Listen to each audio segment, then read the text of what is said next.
All right, so guys, hey, what is up, guys? Welcome to the Mohit Talk Show. And on this show, I do deep discussion with high achievers in coaching industry and also from other industry as well as which I understand very well. So that me and you can learn from the success, from the struggle, from the experience, and from the challenges of high achievers because they have already faced that situation.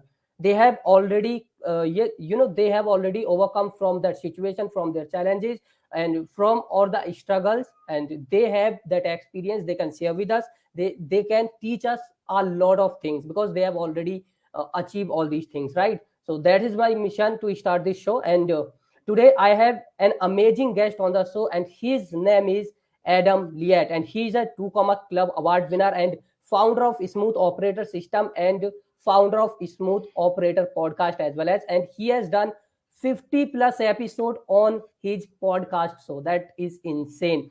And if I talk about his journey or about his background, then it is absolutely incredible, and also it is very inspiring and unique as well as because he served US Army for almost 8 years, and in beginning, his service in beginning of his service he was deployed in Afghanistan as a paratrooper, and then after completing his service, he jumped into this online industry 5 years back, and in last 5 years he has helped multiple businesses, multiple professionals, coaches, course creators like Musical U, DecPlay, and GreggGoodhart Coaching, and many more. There are many more big players in the market, whom Adam has helped to generate over 10 million in sale. That is really incredible, and that is really insane. So now I want to welcome, and let's welcome our guest of the day, Adam Liette. Hey, Adam, welcome on the show. And first of all, thank you so much for your, for making out the time for this wonderful interview. I'm sure it is going to be a wonderful interview. I will try to bring a lot of things. I will try to learn, and I will try to get a lot of insights from you as well. So first of all, thank you so much and welcome on the show. How are you today? I am doing fantastic. Thank you so much for having me. This is always so much fun when we get the chance to connect, tell our stories, meet people, inspire. If you're listening and you're kind of new to this, I have gained so much from a personal level just from listening to podcasts and gaining all this information from people that have been there. And it's been a big part of my journey. So it's an absolute pleasure to be here. It's early Monday morning here where I'm at in the United States. So I'm still getting my coffee in. And as you can tell, it is cold here because it is full on winter. But that's the fun part of living in the northern United States. Yeah, that's great. That's great. Even I think there is a 9 a.m. right now. Right. At your side, Yes. it is 9 a.m. 9 a.m. And Yes. here at my side, because I am from India, it is 7:30 p.m. 7:30 p.m. And there is cold also because Okay. right now I'm in my house, so it is a little bit warm. But if I go outside the house, outside my home, it's too cold, heavy cold. I Right. cannot I cannot handle it. Okay, so now let's proceed further. Uh, you Mhm. know, uh, I was reading on your website about your journey, and I found it very inspiring and very motivating, and very very unique as well as because you were in U.S. Army, right?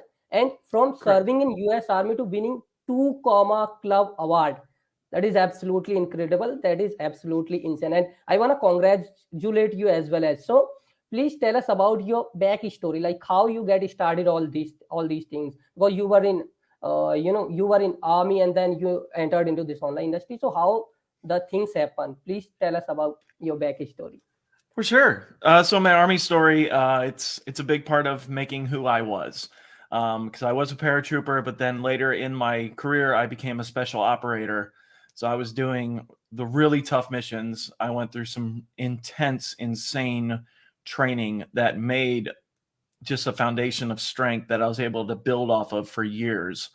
Um, but it requires you to be away from home a whole lot. So I was gone a ton. And during one of those times overseas, I started toying around with the idea of becoming a solopreneur, getting into the entrepreneurial world, Mostly because I wanted the freedom. I wanted to be able to make my own schedule, to be able to be in more control of my own life, because I wasn't. That's kind of the nature of being in the uniformed services. You are ordered to do a lot of things, but fortunately, because I was overseas a lot, I had a lot of spare time on my hand. So I started listening to podcasts, discovered Russell Brunson, read every book that I could come across, and eventually was able to get enough chops together that I could put out myself out there with a very basic offer. And so I actually started on Upwork by putting myself out there as someone that could run Facebook ads, could do content moderation, content marketing management. And I didn't have to make a whole lot of money because it was just a side gig. I was Yeah. solely doing it to build a portfolio. So I was only charging like $10 or $15 US to clients, and they were getting a US based hire. It was insane to get someone to that cheap of a rate. But what did I get out of it? Really, I got a portfolio. I got to practice my chops in real time. And eventually I landed a full-time gig. One of those Upwork jobs that started as a $15 an hour job turned into a full-time position. And not only full-time position, eventually turned into being the director of operations for the company. So that is kind of the beginning of what propelled this all to put me in a position where I was able to be with the kind of people that I needed to be with, to get to common, to grow these businesses, to learn all those things. But it all came from putting myself out there on Upwork and taking on any gig I could find just to build my skills. Yeah, that's really great and inspiring, though. So, I want to ask you next question. As Mhm. you said, you were in army as a paratrooper and you were serving in Afghanistan, right? Mhm. And then 5 years back, you jumped into online industry, which is completely new for you. Which is It was. completely new. It is completely it is completely totally different. There is no connection between serving in US Army, in army, even US or any other country army. It is completely different, and it is completely different in which right now you are serving people. It is completely a new and completely different industry. So how much difficult it was you to get into this industry in which right now you are serving people? What are Mhm. the challenges you faced, right? And how you overcame from all these challenges, right? For sure. Well, I mean, they are different industries entirely, for sure. But there's so many soft skills that when we learn different soft skills and they're added to our foundational who we are, they're transferable. So yes, I was a military guy, but what did I have to do a lot of? I had to be able to communicate. I had to be able to lead teams. I had to be able to do problem solving. All those things come with us, and they're Yeah. things we can apply to different disciplines. Um, just the knowing how you learn and knowing how to learn, that's a skill set unto itself. But once you know that about yourself and you know how you best take in and retain and then be able to exercise information, when you figure that out, that's a transferable skill. So all it was me taking, I don't want, to say all it might be discounting it a bit, but the biggest thing was to say, I took the foundation of who I was as a person and just flipped it into a different direction. My passion was all defense all the time, military. At that time, we were deep into the counterterrorism wars and all that stuff. So I flipped that passion and I flipped my constant love of learning to a new skill set. So it became about learning everything I could possibly learn and then beginning to apply it in real time as much as possible. So the transition was I actually really enjoyed it. It was the roughest part for me was the change in culture, because the culture of a military unit versus the online industry writ large is so much different. So I had to pay attention to how people were talking, how people were communicating. I had to clean up my language a lot. The military guys, we cuss a lot. It's part of the military culture is a lot of dirty language. I can't do that anymore, and I fully get that. I understand that. So just more than anything, it was less about adapting my skills. That came easily to me, but being able to observe the culture that I was now in, adapt myself to that culture, and begin to really find a new me. like a new version of myself that was dormant, and it was there all along. We all have our versions of ourselves that we can activate when we want to. It's just a matter of making that conscious decision, turning our attention, and going full on into our new endeavors. Yeah, that's really great thing. Okay, so you know why I asked this question? I asked this question because there are so many people out there, they want to do what they love to do, but they don't take action, right? They Mm-hmm. don't take action. Like if someone is doing a job, if someone is in their job, but they are in their job because they want to do something different, they have passion to do something different, but they don't take action because they have a fear of losing. Like they may lose money, they may lose time, they may lose their energy and anything else. Yes. There are many reasons of not taking action. That's why Yes. I asked, because you changed, or you took a complete different transition, Mm-hmm. right? And it will inspire others who think that, oh man, I am taking a lot of risk and I cannot do it, I cannot do it. See, Well, it made me Adam. think of one thing that might really help everyone out there. You cannot do this alone. And the idea Yeah, that even if you're a true solopreneur, which all of us start out as, right? We don't start out with a team, but you cannot do it alone. Whether yeah, that's a friend, a spouse, boyfriend, girlfriend, best friend, mastermind group, people that you meet on Facebook, being surrounded with people that are supportive of you and inspire you and motivate you, and sometimes have to tell you to get out of bed and get moving because you're wasting time. Sometimes that tough love is what we need, but the best thing any of us can do for ourselves is to be surrounded by people that push us, inspire us, and motivate us to do better. yeah, absolutely. Even guys, if you are someone who is doing your job, or if you are someone who is doing something but you want to do something and you are just thinking that you have to take a lot of then just watch out Adam. Just see the story of Adam. Just listen him. Just try to know more about him. You will get inspired that how he has been able to do a lot of things in his life. How he has been able to land into this completely new industry and just killing it, just crushing it and generating a huge milestone. You are absolutely doing great job, Adam, and thank you so much for putting your For thoughts sure. about it. Thank you so Yeah, much. Right. absolutely. So my next question is that you, as you are a founder of Smooth Operator System, right? And you are Mhm. helping businesses, coaches, course creators. You mainly focus on coaches or online coaching industry, online educational industry, right? That's correct. Primarily course creators and coaches. Okay. I taught my first, before all this, I was a musician. I started teaching music lessons at age 15. I'm a teacher at heart. It's part of who I am. And so, all of the companies I've worked for and worked with have been course creators and online coaches. That being said, a lot of what I teach is transferable to e-commerce, to affiliate marketing. So, but that's really where I focused in my niche is that particular community. Yeah, all right, got it. So even though your system, smooth operator system, can work for any business, like can work for affiliate marketers, coaches, or Mhm. service-based business, agency-based businesses, it can work for anyone.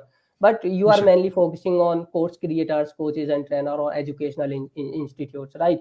So my Correct. question was that, what is the real motivation? What is the real why you have started smooth operator system? Why you took this initiative to start this? For sure.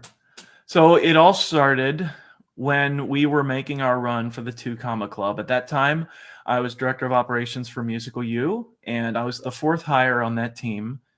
But when we started making our push to scale the company, we had to grow. We had to add people to our team. I had to add responsibilities to my desk. And so I read a couple of books, did some research, and discovered a framework that's being taught out there, all about the integrator, and the idea that you have a CEO and you have an integrator below them, and then everyone else is below the integrator.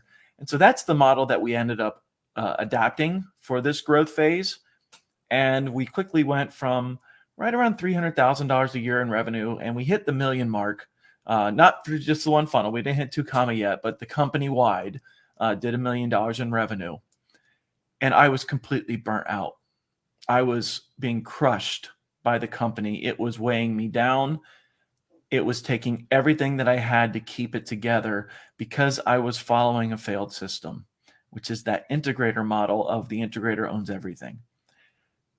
That led me down a long journey of figuring out new things that worked better, ways to better enable my team to work without me, ways for me to build systems that allowed parts of the company to run on autopilot, where I could indeed put myself into a leadership position instead of a managing position.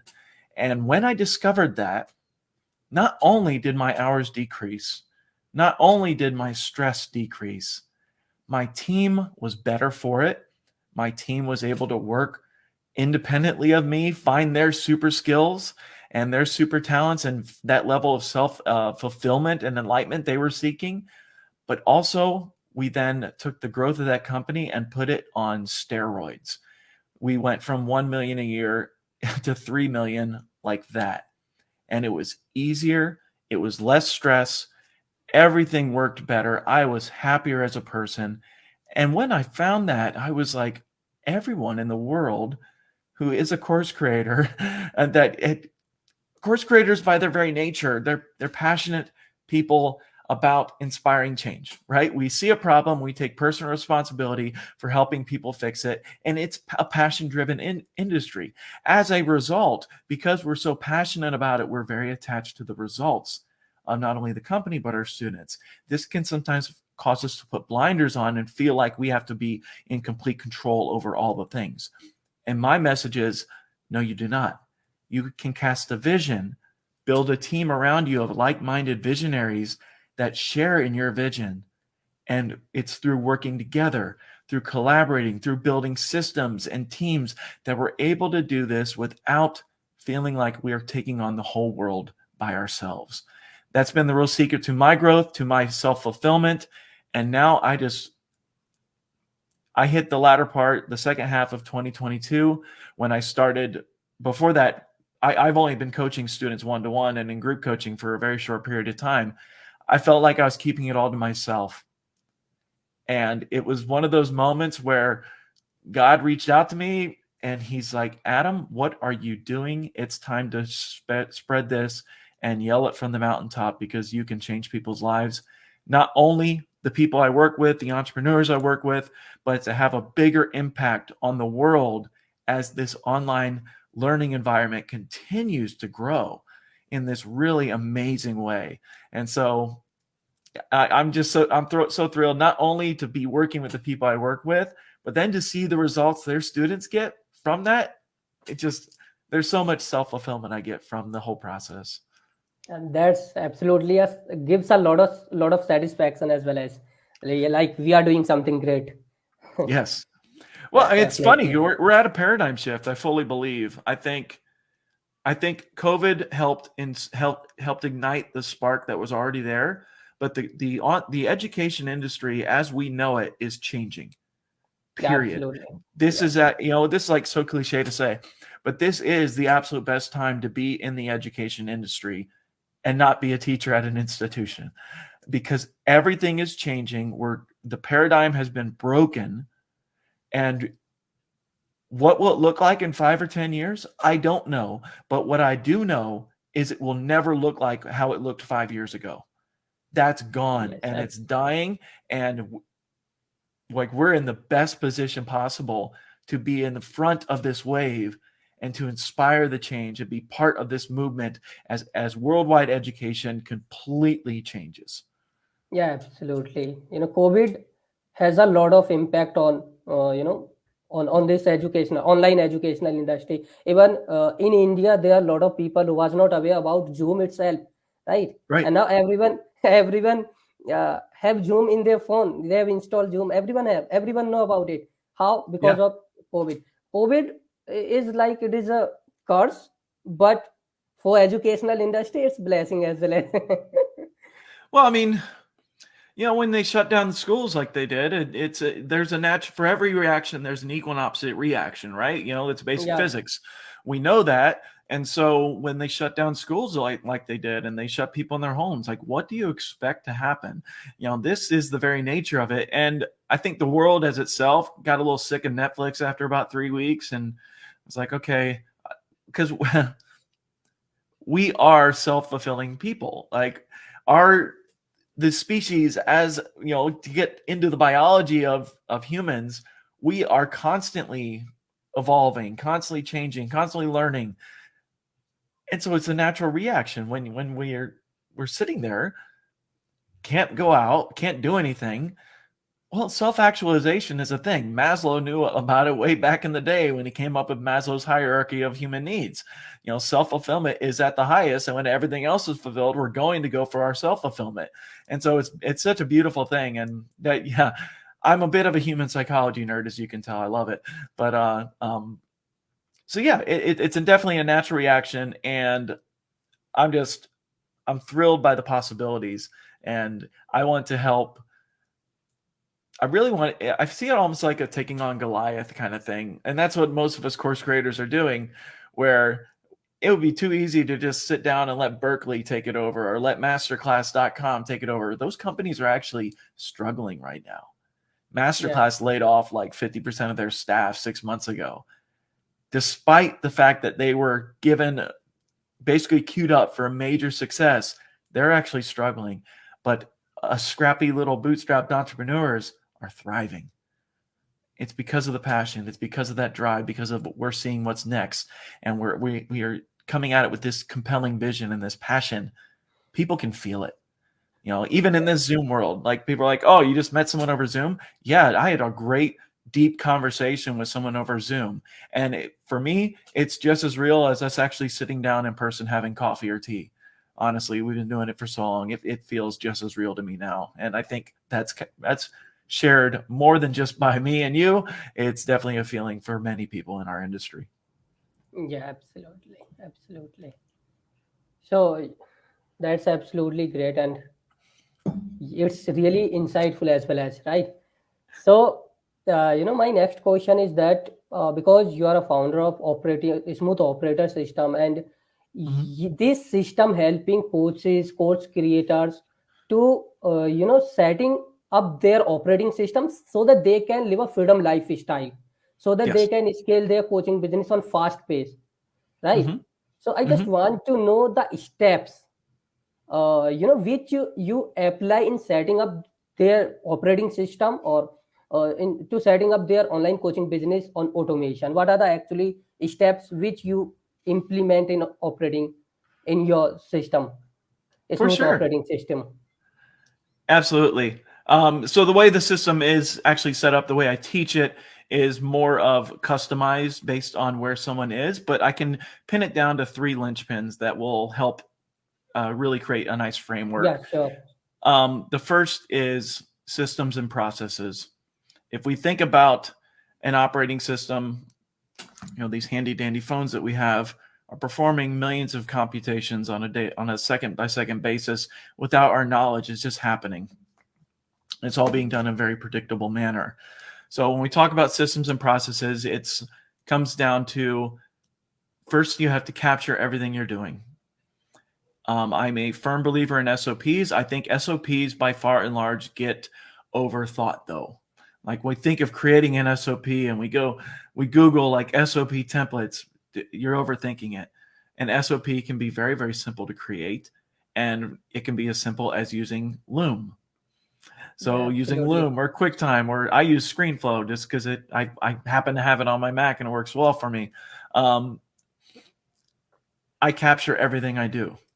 If I do a process that's repeatable, I take a screen cap of me doing it. By doing that, I'm then setting up the possibility for me to delegate. All starts with having clear-cut SOPs of everything that you're doing in the company.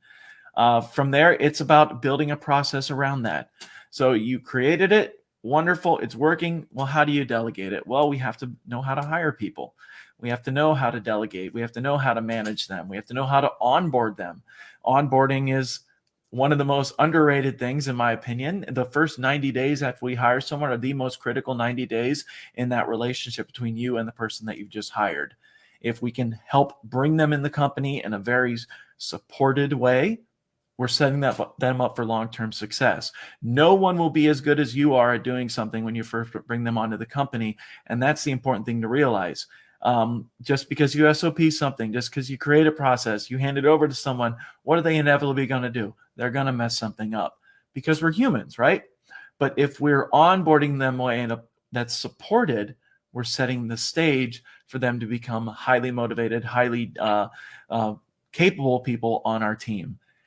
And then it's just, it's about supporting. It's about creating a communication framework around our team so that they hear from us. They're able to send information back up to us. It's all built into a system where it becomes predictable. It becomes scheduled. We introduce structure and routine into not only our own lives, but everyone that we're hiring. So they come onto our team and they feel the structure.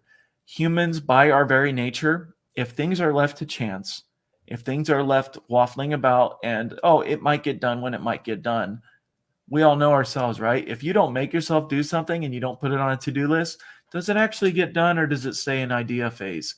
It stays in idea phase.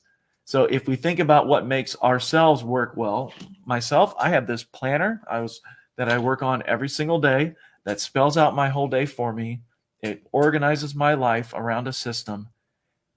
Think about what you do for yourself in that matter and think about how to grow it out onto a team, how to build it into a system.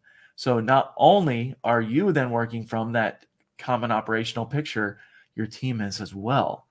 When you do that, you're enabling the future growth. So what does all this do really for us as entrepreneurs? Entrepreneurs, by our very nature, we are just hugely creative. We have to have an output. We have to be fulfilled. We have to be creating something for the world. What most of us do as solopreneurs is we get so caught up in what we're doing that we just keep doing. Yeah. And we're using up our creative energy on the things that we're just doing. When we delegate, what does that actually do for us? It creates discomfort. It creates an unfulfilled creative part of our brain, an unfulfilled part that has to give, part that has to be serving other people. We're creating discomfort. Why do we do that? Why would you ever want to create discomfort, Adam? Because when we create discomfort in our life, we go searching for a solution. We go searching for an answer on how to solve that discomfort that we just created. By our very nature, we're going to create more. We're going to end up creating a new entire revenue stream, a new part of our business.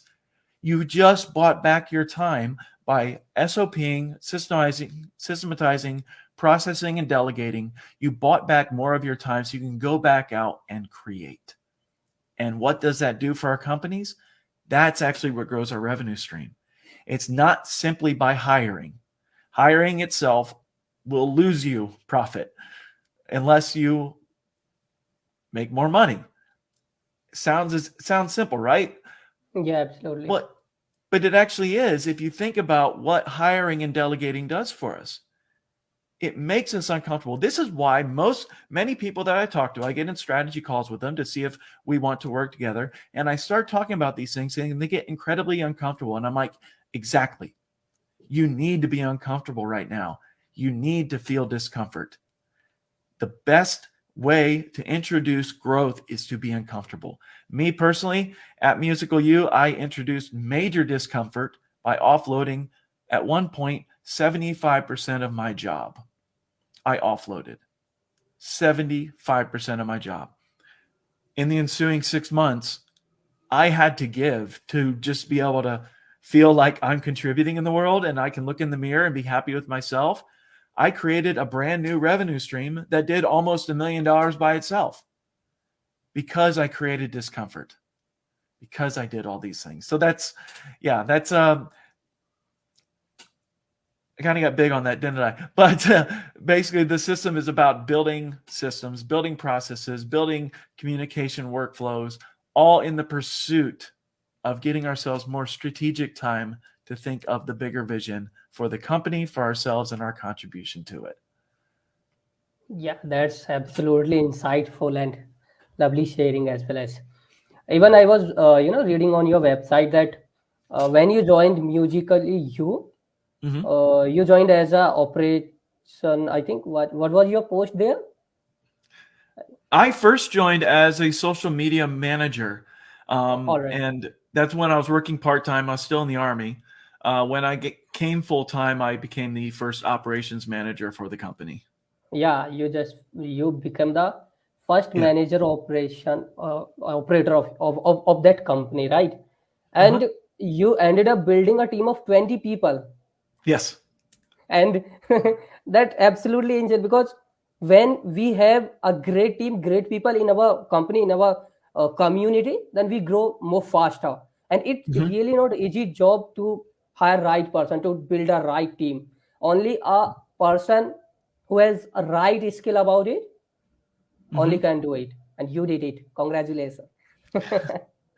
Well, I mean, it's not a secret to hiring well, and I have a hiring mini course that is available for free, which I'm happy to provide to your listeners. I can give you the link.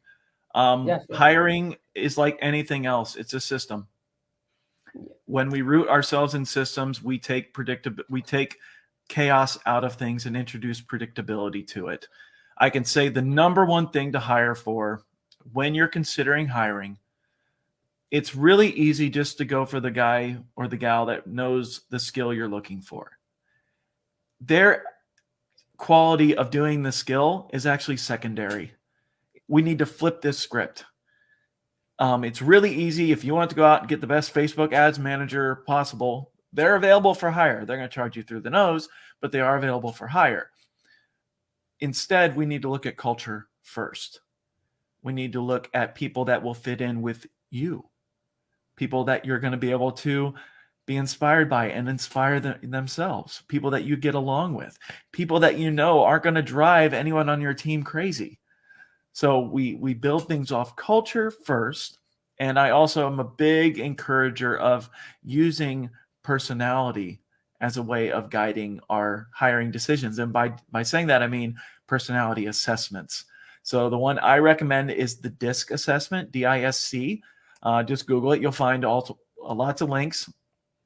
But know your own DISC. And for each of our discs, there are corresponding discs that we'll get along with, that will work well with. If you hire outside of that and you hire someone that doesn't have a corresponding personality, you're not going to like each other. And I almost learned that the hard way. I was hiring an assistant for myself. And I had 3 applicants. All 3 were really good. But the one had a high I personality on their disc. I'm a high D. What does that mean? And yeah, we don't get too far into the details. You can Google what that means. But basically, my coach came out to me, because I have a coach as well. My coach said, you cannot hire a high I person, Adam. They will drive you absolutely crazy. You're going to fire them in about 3 months. And she was absolutely right. My coach was right, because ultimately didn't hire this person, but they joined our community as a student, and she drove me crazy. So she drove me crazy just as a student, not even an employee. So yeah, that's just my plug for hiring. It really is about culture. It's about getting along with people, knowing that you're going to like someone. We can build skill. Skill is the easy part to build. It's easy to teach someone how to do something, especially if they're Yes. following your SOPs, right? But what you can't teach someone to do is to be favorable to you. It's either there or it's not. Yeah, absolutely. Even as because we are talking about hiring and team building and Mhm. performance of our team and community. Yeah. One of my friend who joined an educational company 1 month back. Okay, I'm just sharing a story with you. Uh-huh. One of my friends joined an educational company 1 month back as a salesperson. So Gotcha. for first week he got training like how to sell the product of that particular company, Hmm. and after 7 days of his training, the company asked him to sit on the table and to sell the product. Okay, so he was keep calling, keep calling to the leads, and after calling to a lot of leads, finally he sold out a product. Gotcha. Awesome. Uh, but what happened after some days? That the person who purchased the product was asking for refund, like just give me my refund. Okay, I don't want that product further. So what my friend did, he just he wanted to take the help of his manager, of his sales manager, Hmm. who was handling him. Right. Okay, so you know what that sales manager said to him? I have given you training for 7 days. What you have learned? We are giving you salary. We are giving you Oh. salary, and you are expecting me that I should help you. You have to do your work on your own. And my friend told me that, Mohit, even his name was also Mohit. His name is also Mohit. My friend name is also Mohit. Okay, Hmm. so we both have same name. So he told me that he didn't teach anything in 7 days which can help me to get sales. He was Right. just, he was just what he was doing. He was just completing his formality. He was doing formality, like he was coming in the room and uh, just writing something on the board, and was not explaining about very clearly about how to sell the product, how to manage, how to handle the objections. And now he Right. is saying me what you have learned in 7 days. So that kind of culture and that kind of employees really harm the company, Oh yeah. That's right? devastating. Like Yeah. I So heard I'm so sorry for your friend that he's going through that. That's horrible. I mean, it's just bad management all around. yeah. So I just want to ask you one question, that what are the secrets, or what are the fundamentals to build a high performance team in our coaching business or in any Yeah. kind of business? What are the fundamentals to build a high performance team, or a team of Absolutely. high performers? I love that question. Thank you so much for asking, Mohit, because it's definitely a passion of mine. And it was a hard passion for me to realize. And Even yeah, sorry to interrupt you, but it's even fine. I was reading on your website, because you just don't help coaches or founder of the company, you also help them to build their team. that's why Exactly. i that's why I asked this question to you, that you are the right person to ask this question, and you can answer it very well. Yeah. So a couple things on that. I don't care what business you're in. Hmm. You are in the people business first. You are managing real people. You are hiring real people. You are dealing with real people. You're selling to real people. Can we just start treating each other like real people? Please. Like, enough of this crap. This is stupid. Why are we doing this? Where we're pretending someone's a static object that we can just speak to in any way, or shape, or form. It breaks my heart, because we have such an opportunity in front of us. So what are the steps that you need to take? First off, you need to realize that our team, the people we're bringing on, do not just need leadership and being told what to do. They need support. And so a very high profile guy that I've had coaching with, who has coached billionaires, he told me once, Adam, in your role in the company, you have to be the emotional leader of your team. What does that mean, to be the emotional leader? It means I have to give a crap. It means I have to care if Jim's dog died over the weekend, if Susie had a fight with her fiance, if Reba's mom just passed away. I have to care about that in some way, shape, or form. I have to not only care about their performance in the job, I need to care about them as a person. So get to know your people. When you hire someone, I start a new Evernote file for every single person I hire, or that every single person I'm in close contact with, and I will document everything I can about that person. I'm going to get to know their significant other's name. I want to know where they live. I want to know their hobbies. I want to know what makes them tick. I want to know what makes them upset. I want to know these things because I want to make sure I'm serving them at the highest level. I want to make sure I'm not only not triggering them or like causing a negative reaction with them, but I'm openly and outwardly looking for ways to inspire them, to bring them up, to lift them when I see them. Yeah. So caring, actually caring, and providing yourself as to be open to them. We had a standing policy for every team I've led. The standing policy is for a certain number of hours a day. I don't do it all day because I got to get my work in too, but I will make available open hours time where you can come on a call and talk about anything with me. You can bring your troubles to me. I will not. It's not even about, you're not even solving anything at that point. When someone comes to you with their problems, what are they really looking to do? They're looking to just have you sit there and listen. Just to listen to them and not say a darn word. I've had people come to me over and over again and say, gosh, Adam, thank you so much. You really helped me solve that. And I didn't do a thing, Mohit. All I did was open the Zoom call, hit mute, and let them talk and go on a tirade for 10 or 15 minutes. And then they realize at the end, oh, I think I found out how to solve it. Thanks, Adam. I appreciate it. I didn't do anything. I just cared enough to sit there and listen to them for a couple of minutes. You realize how rare that is in the world, that people would just listen to someone else's problems? If you can be that person for the people you hire, you're not only going to have incredibly loyal, valuable employees that are going to do great things for your business, you're going to have advocates. You're going to have best friends that want to climb to the moon and back for you because you've done that little simple thing for them. Yes. The other thing final thing I'd recommend is when we think about evaluations of our employees, evaluations are always, when we read how to do it in like business school, it's always like a one-way street where I'm going to tell you how good or bad you are. Here are your KPIs. You're meeting them or not meeting them. False.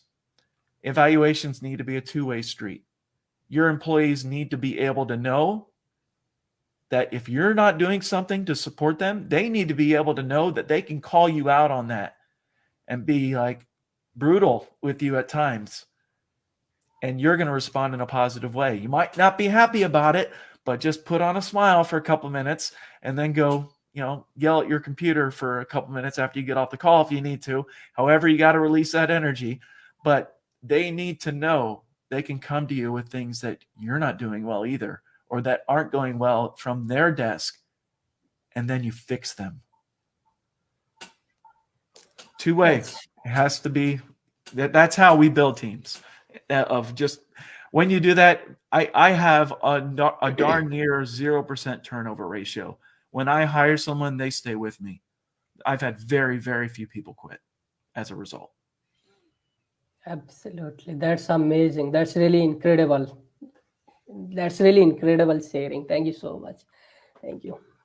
Like I said, I get passionate about it, as you could tell, because there's so much wrong with how we're treating people. It's a crime, and we need to stop. But the great thing for us, for me, for you, for everyone listening, we have the power to help stopping this right now from our seats if we take responsibility for that in our own lives. Things spread when we are the start, when we are the people taking that first step. So let's all do that, please. It's going to be awesome. Yeah, that's really incredible and insightful as well as seeing. Okay, so my next question is, because I have seen so many coaches out there, they just start, they run their coaching business for next 1 year, 2 year, and they quit. They just quit. They stop doing it. They stop promoting their offer, their service, their coaching. Even I was talking to one person today, today before we hop on the call, before hopping on the call, I was talking to that person. He was into coaching industry since last 20 years. But now, Wow. right now, what he's doing, he's promoting a beach offer. I was Okay. just shocked. I was just shocked because he has already spent like 20 years of his life in uh, coaching people, in helping people. Now, what you are doing, man? You just sit and think yourself what you are doing. It is something like he has wasted his 20 years, according to me, on serving, Okay. on doing that thing. So Yeah. my question is something like, people just quit it too early.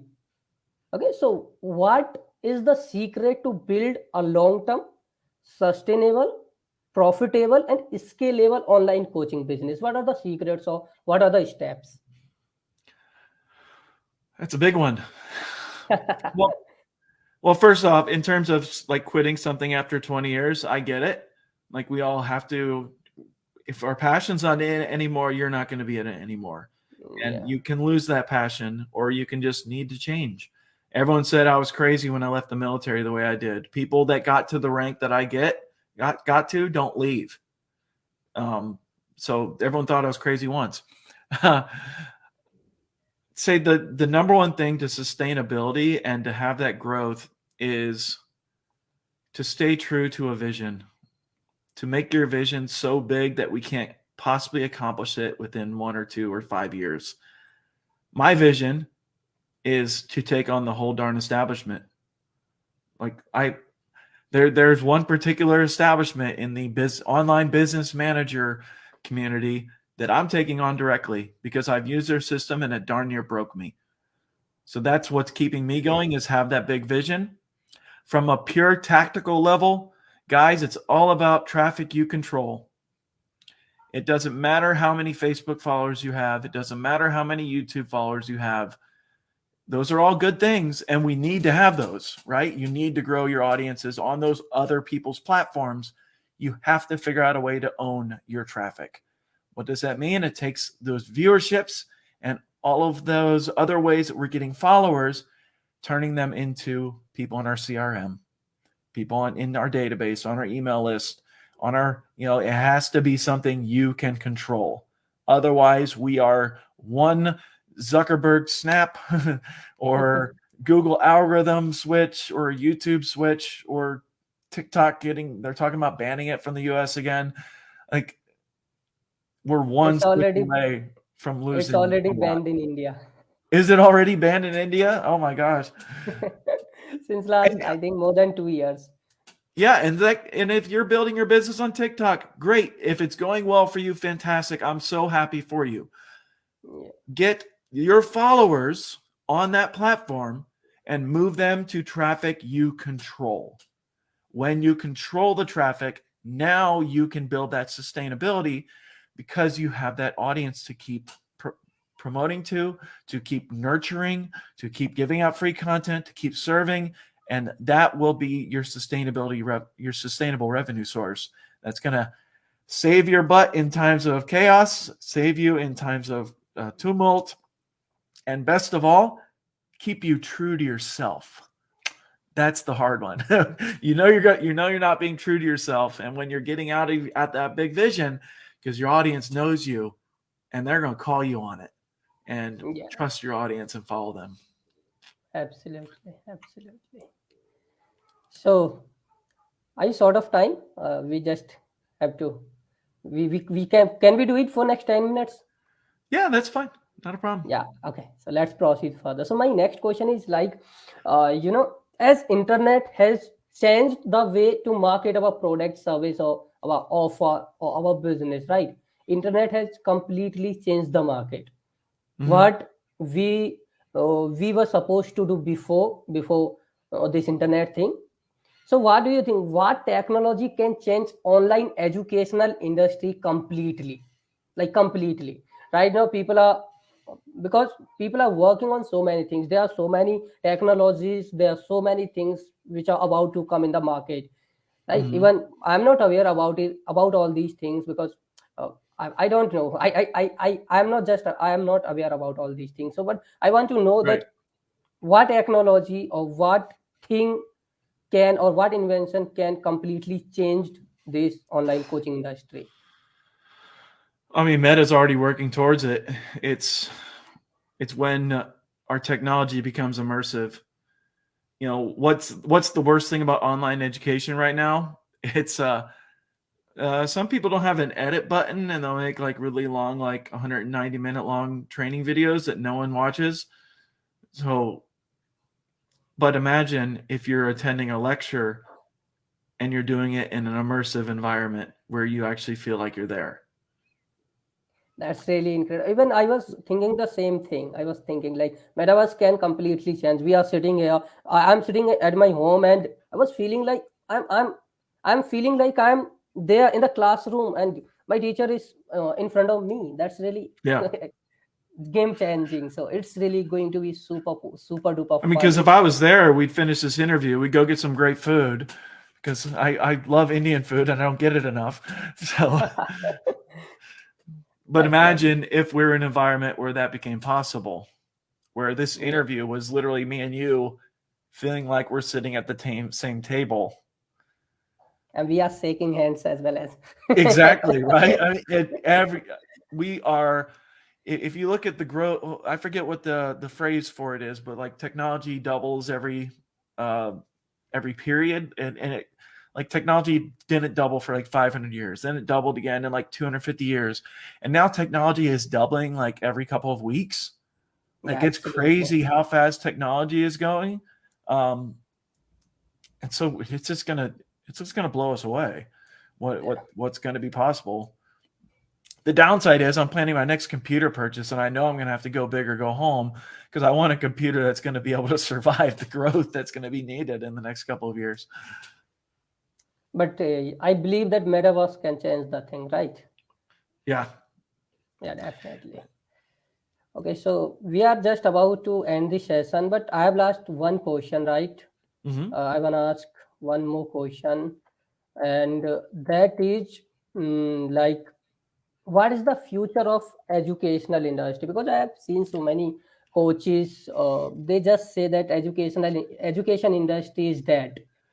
People are not buying, especially online educational industry, not educational industry, online educational industry, when it comes to selling courses, when it comes to selling their mentorship program, Mm. training program. So many people used to say the same thing. I think my video is paused. I need to make it correct. No problem. Okay, just give me 1 second.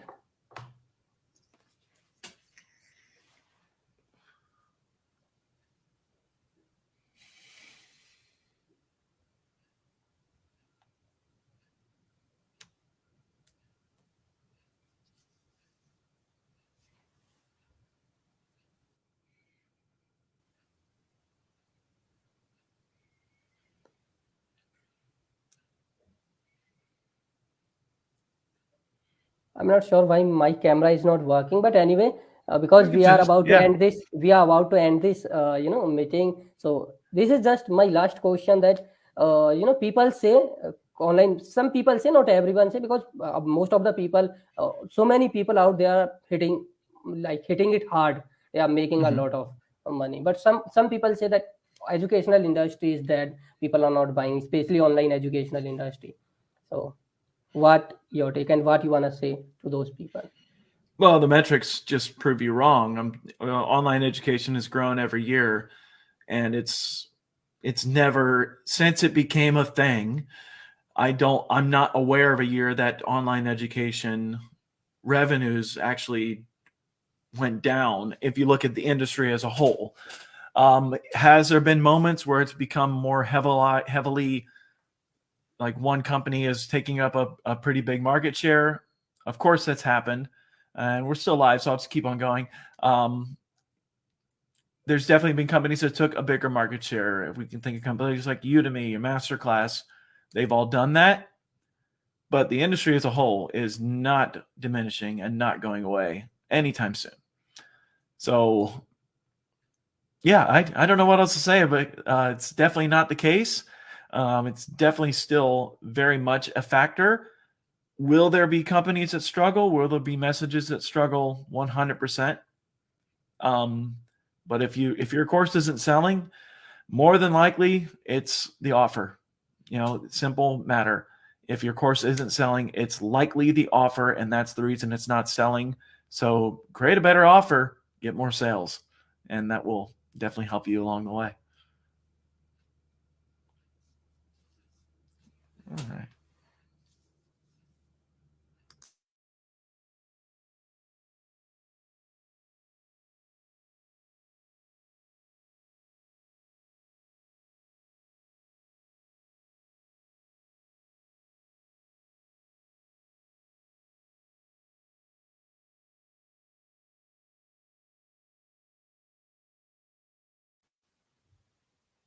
Yeah, my camera is working right now. Okay. Yeah. Okay.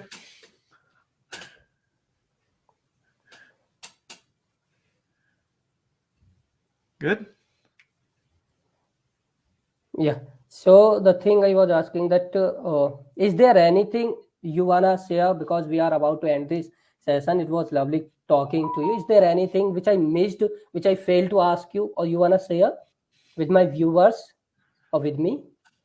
Right. No, it's been an absolute pleasure. I've really enjoyed the time getting to know you, get to know and answer questions and talk about this all these wonderful topics. You had some really good questions. I really enjoyed challenging me. It's good. I like to be challenged first thing on a Monday morning. So thank you for that.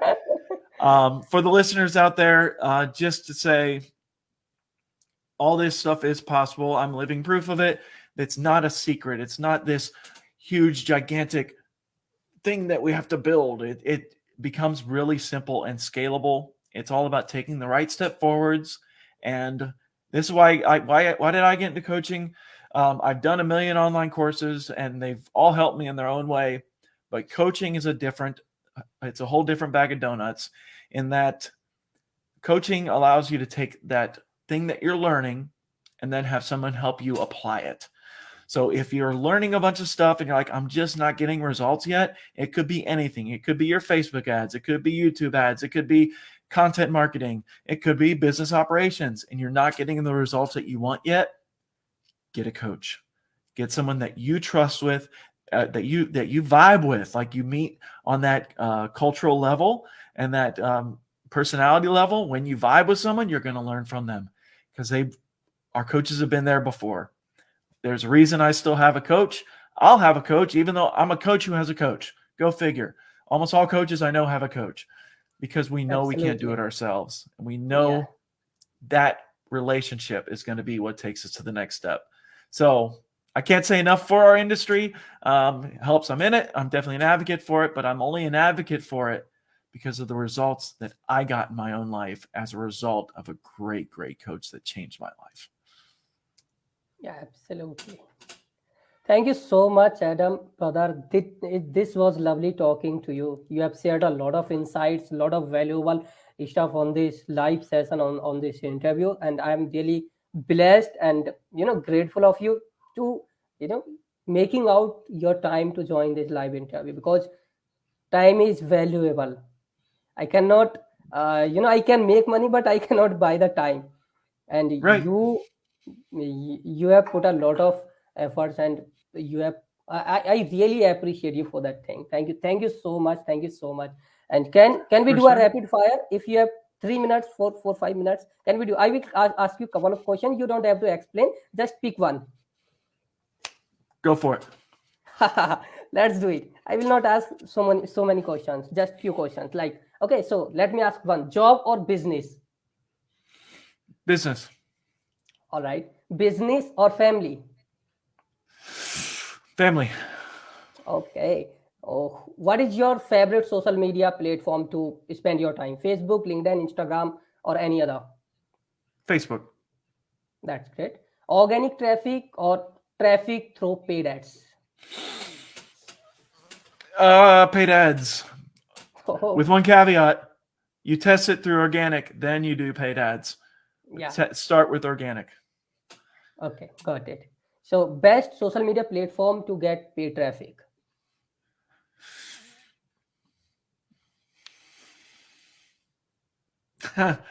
For me, it's Facebook. And The it can runner-up is depend. the runner-up is Google, and that's because if you're doing keyword searching, right? There's what I like about Facebook. I love the targeting. Google, I love the intention. Where if someone does a keyword search and you're in the search, you're doing like a search display, you're meeting someone that already has intention, which is half the trouble in getting sales. Oh, okay, got it. So, next question is, make more sales or make more per sale? There are two different things. Make more sale or make more per sale? Make more per sale every day. Bump up that AOV, baby. Get it up. Love it, love it. Okay, so make more money or make more impact? This is last one. Make more impact. That's absolutely great. Your Thank you money so will much. always follow based on your impact. It's That it's it's been shown time and time again. absolutely. Thank you so much, brother. Thank you so much, Adam. And it was lovely talking to you. It is almost more than 1 hour we have connected. Thank you Not a so much, problem. brother. Thank you so Not much. yet. And if anyone out there has a podcast, I could do this every day if I could. If I had an interview lined up every day, I would do it every day because this is very valuable for me. And I love being able to share with all of you. So thank Thank you so Yeah, much. It's been a absolutely. pleasure. And guys, if you are watching till now, and if you need any help in setting up your operating system, or if you need any help in increasing the performance of your team, then just reach out to Adam. Absolutely, you will love to work with him.